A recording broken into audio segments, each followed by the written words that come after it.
दोस्तों हमारे YouTube channel पर आप लोगों का स्वागत है। दोस्तों हम लोगों ने स्क्वायर निकालना सीख लिया था। आज हम लोग क्यूब निकालना सीखेंगे। देखिए क्यूब निकालने के लिए हमें कुछ अहम बातें याद रखनी है। जैसे मुझे 2 का क्यूब निकालना है तो मुझे 2 से ही 3 टाइम मल्टीप्लाई करनी पड़ेगी। ठीक है, जैसे मैंने 2 की 2 से मल्टीप्लाई करूं, जैसे मैं 2 2 जा 4, 4 2 जा 8, तो यानी 2 का क्यूब क्या हो जाएगा 8। इसी तरीके से 3 का क्यूब हो जाएगा 27। इसी तरीके से 4 का क्यूब हो जाएगा 64। इसी तरीके से 5 का क्यूब हो जाएगा 125। इसी तरीके से 6 का क्यूब हो जाएगा 216। इसी तरीके से 7 का हो जाएगा 343। इसी तरीके से 8 का हो जाएगा 512।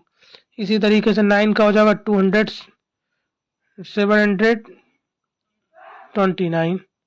इसी तरीके से 1000 का 100 का हो जाएगा 1000।